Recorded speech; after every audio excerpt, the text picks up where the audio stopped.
It's really funny because last night I dug there. The ground here just crumbles apart. It's all full of ash, and I'm in a hole. It's kind of weird. It's like they dug a hole, then buried whatever was burnt here because it's full of just soot. But this is a little hat, like a little cowboy hat that's all bent to heck. It looks like that was coming up a 146, guys. A 146, like a 1147. Dang, man. I was excited for 2 seconds until I saw it.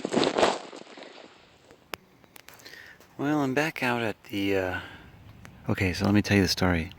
This is summer of 2017. And I'm back out at the, what did I call this place? Out of the Ashes. Yes, Out of the Ashes. Whole collection of videos. Lots of silver, lots of rings, lots of neat little artifacts and things, you know. Something, like I said, something burnt down here. And it got covered over, and it's ashes everywhere. And, well, you know, I've covered this ground so many times. I told my wife, you know, I haven't been out at all, as you all know. And I said, I'm going to go out and hunt, even though I don't expect to find anything. And lo and behold, I think I got a silver. And I think it might be a merc.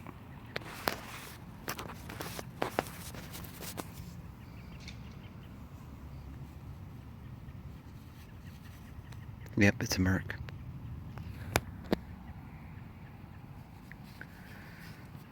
So, that is so sweet. Unbelievable. I've been over this area so many times. 1943 or something like that.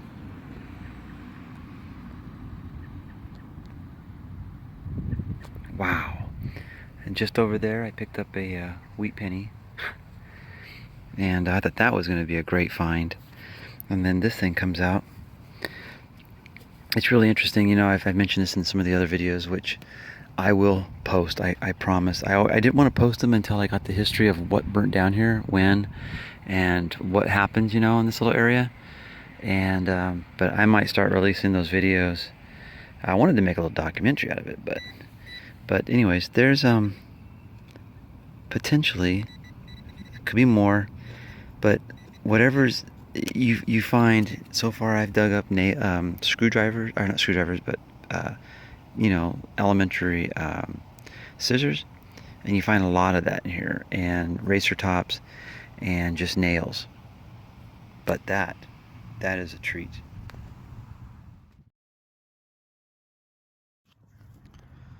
Well, this might be a fitting ending to my series. I'm just gonna do one little quick hunt through the area known as Out of the Ashes, and it's pretty muddy because we've only had like a day or a couple days of dryness, but there's still some standing water over there, and it looks pretty muddy, so we'll see what happens.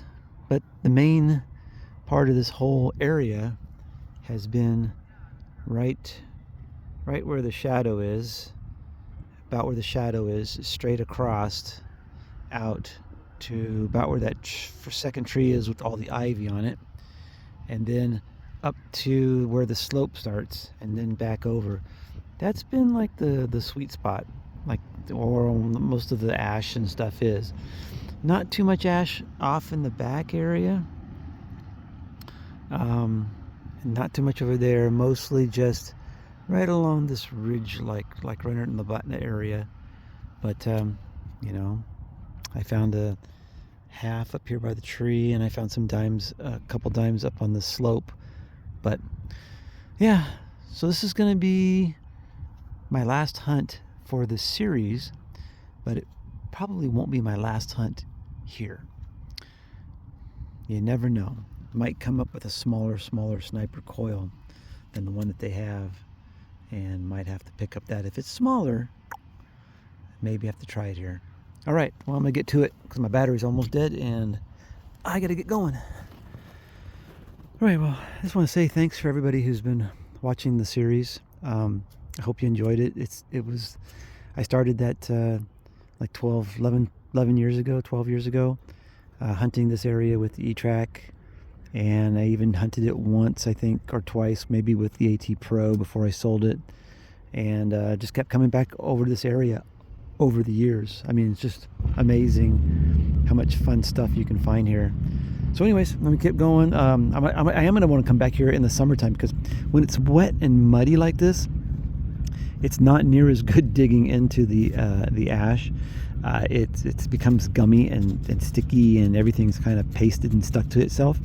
In the middle of summer, when it's really dry, the ash is at least a little bit more powdery, so you can get around it a little bit better. All right, enough talking. Well, just like the days, okay, so really quickly, I was gonna say, just like the days when I first started to dig here and was so excited, I'm running a super, let's tighten this up, show you here. My screen, that's my Ferris limit screen. I just got this little window, because I can customize the Ferris limits. So I just have a little window here, and I'm trying that with multi-tone.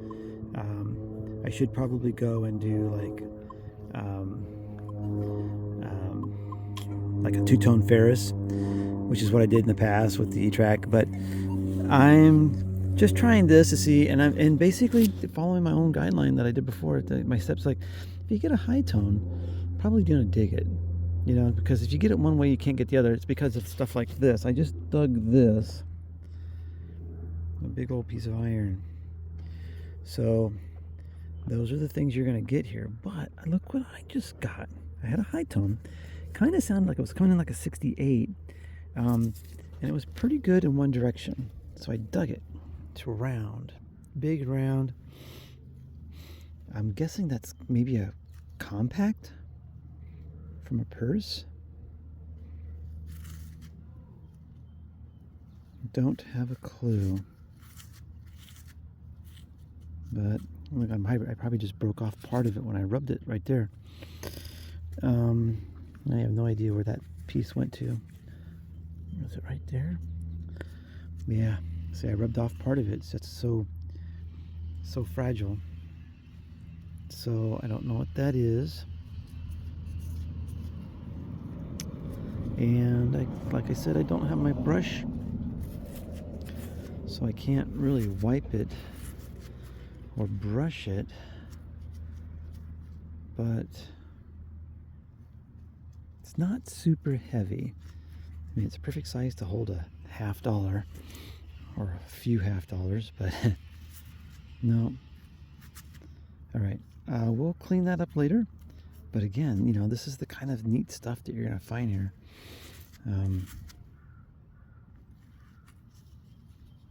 No idea.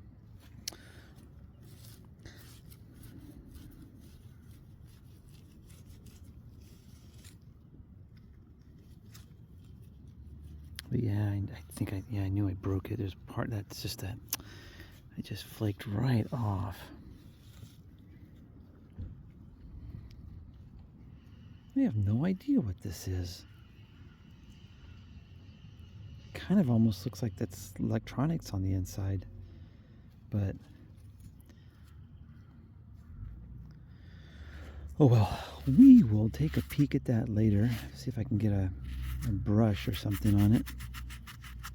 I'm sure it's going to continue to crack, but let's keep going. I'm sure that this hole has more stuff.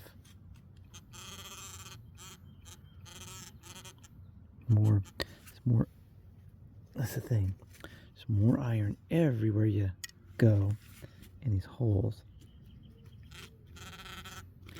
All right, well, I'm going to stop there. Got to be careful of the glass. There's glass there. There's a big chunk of glass I pulled out somewhere. Got to be careful. All right, on to the next. Pretty cool. I'm kind of excited to see what this is. Again, I think it's just a compact. Maybe with the mirror or something. Well, wake up or wait and see. Well, I got a memorial penny. Not too exciting, but kind of what's interesting is this piece right here. This looks like part of an old heel. You see kind of the holes in it where they would tack it into the bottom of a shoe. So that's kind of interesting. That was down here right next to the penny. But the penny, you know, it's not a wheat penny. And I suspect that this fire burnt down sometime, I don't know. It does say, I think it does say 60 something on the penny there. So I predicted that something burnt here in the early 60s because there were a couple memorials deep in this ash, but I keep looking. And this came up, okay, so with the way that's set up, it came up nice. I mean, I got a good signal on this one. I missed it before. All right, well, I had sort of a high tone, and it looks like I got a handle of something, but it doesn't look silver. It looks like it could be a part of a knife, butter knife handle. I have pulled one out of here that was sterling. So I think the other half of the knife might be still stuck in there. It probably, I think it totally rusted off the handle, but it's probably still in there. I'm going to clean that up for a second, and I'll be right back to see if there's any markings on it. Well, no markings on it, but it shined up pretty good.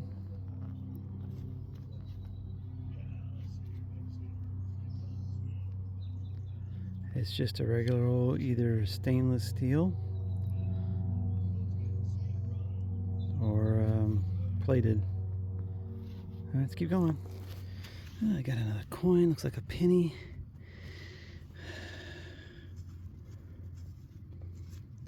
I think this time, I think that's a weedy.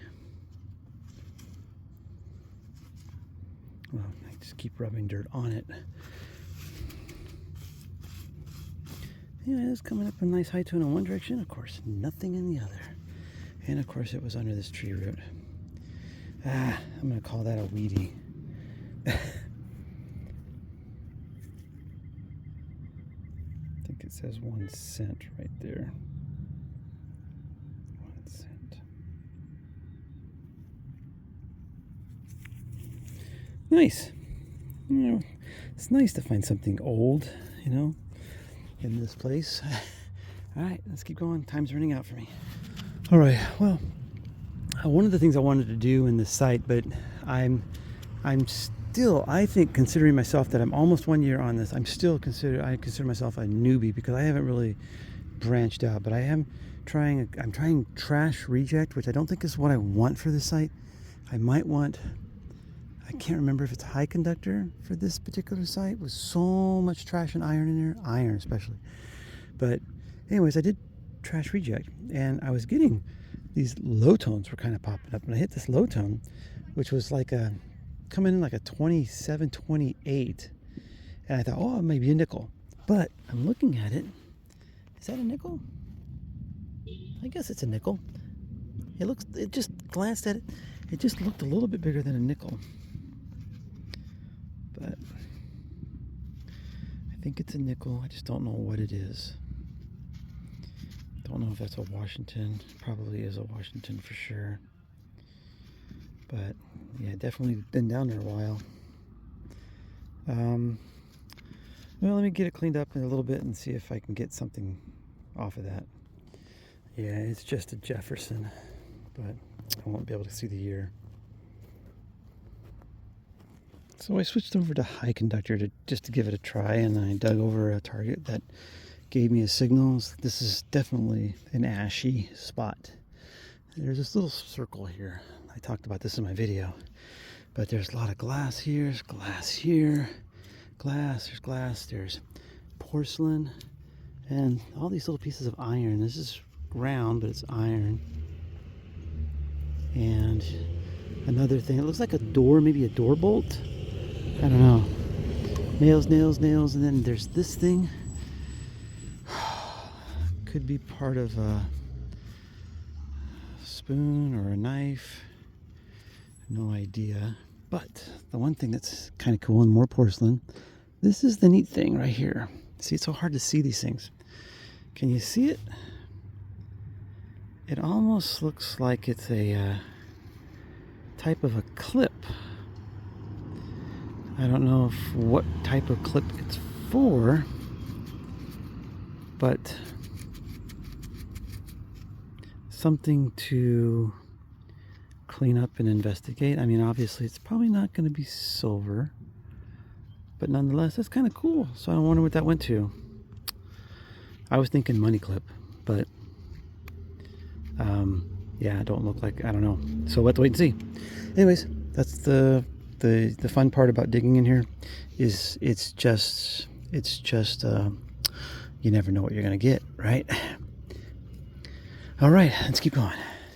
It used to be, so like this is the ash. You can see how gray it is. Now black, like these rocks are just charcoal black. But yeah, it's too gummy to dig through this. It's too, everything's kind of like clumping together, almost like a clay, the ash. The further you go deep, you can get down to the dry stuff. But that's what it's like during the summertime. And it's much easier, even then, even now, it's too hard to like sift through, but you can, I have no idea what that is. It's much easier to sift through this when it's dry. So there are pockets, there are good pockets. I say that, it's kind of silly, but when you find these ash holes, yeah, ash holes. I said that. They can have everything in them. I mean, they're just loaded with nails. Nails. Like that's a metal pin. Here's some pencil lead. So, yeah, they're fun to go through, but they're a real pain. So I don't know what I got here, but I'm assuming a piece of junk, trash. But some of the stuff I've gotten, could be a button. Not sure, but anyways, I'll clean it up and see if I can find out what this is. So, from me to you, thank you again for watching all my videos, but watching the Out of the Ashes series. I know it's, like I said, I know it's not current Manticore metal detecting, but it was something that, it was part of my learning over the last 10 years, part of my excitement. I hope that you enjoyed what I could piece together over the years. Those were old, those were when I started to videotape, and the process of trying to get my stuff on YouTube wasn't always done very good, but I've always said that I'm low tech. I don't like to go, all out. Try to keep it simple, because if you keep everything simple, then the biggest thing you hear from a lot of people on YouTube is if you make your video editing and stuff too much, then it takes like all week to just edit one video. And that wasn't something I wanted to do. I wanted to just enjoy my hobby and share my experience, and maybe share some things that might help you guys find something, learn something different or whatever. But again, thanks for joining me on this adventure. It's not over, but the Out of the Ashes series is over, but this site still has a lot to offer. It's just a mess. So anyways, this is Paul from Metal Detecting Oregon and beyond. So this is my end of the hunt today. This is the end of hunt with Hap, and the end of my hunt with the Out of the Ashes. So with Hap, I got 3 Wheaties and 1 Wheatie here. I got this little guy, whatever that is, not silver. Got a lot of these came, a lot of these, I think I found 1 dime here and maybe about 5 pennies at the Out of the Ashes site. But so the rest of these came this morning, and most of all this iron, not all of it, but a lot of this iron came from Out of the Ashes area. And but yeah, it's another reason why it's very frustrating to dig here, because this is what you're rewarded with. And then there's things like this. This says it's a suspender clip, and it says solid brass on it. And that's what that is. And this thing says on it, it says Rouge, R-O-U-G-H, I believe. It's red. Has some other writing on it, but I can't quite read it. So I'm assuming that is a compact case, but I don't know from what year or time period. But if I had to guess again, only because I know that there's a lot of silver buried in this fire, I would say it's early 60s. It was in the ash, so I would say very early 60s. It's got something else written there, but I can't quite read it. Let's see if I can get a picture of that, what it says right there. Anywho, it's just totally deteriorating.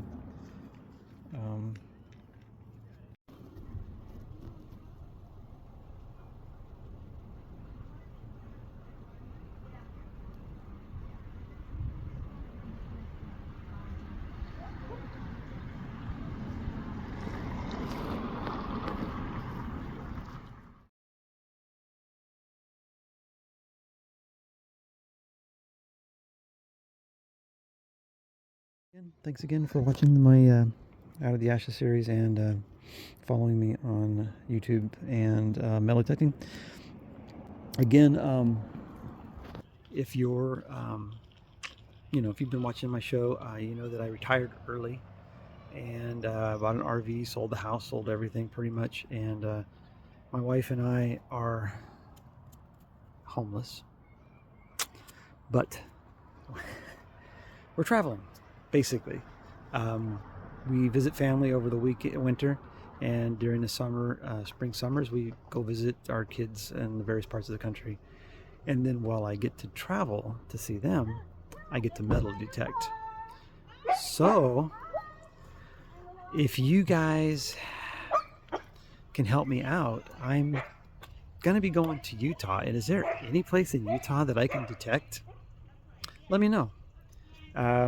I'm going to be going through California again, so I'll probably hit a couple spots in California, and I'll go back over to Eastern Oregon a little bit, but not too much on this travel. But I will be doing a little bit of Oregon, small towns, coast, and everything else throughout the summer, places that I haven't been to very much. So again, help me out. Places, what I would love to find out, if you live in a city, Indiana, South Dakota, Arkansas, Mississippi, Georgia, Pennsylvania, any place that you live, the state or city, hey, I would love to know what the rules are for metal detecting. Because if you say, yeah, we have a pretty liberal metal detecting policy in the town, they can hit the schools or the parks, etc., then maybe I might deviate my path to come over there and visit.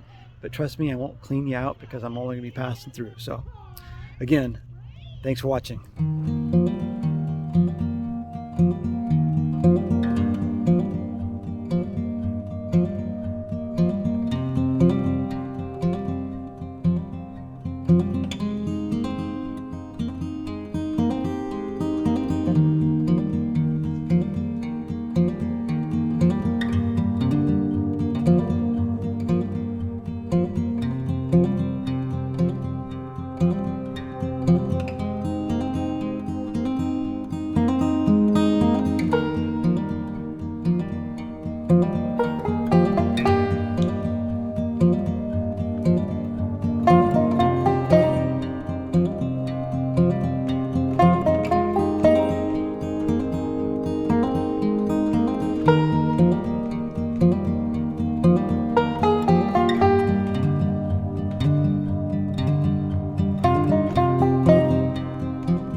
you.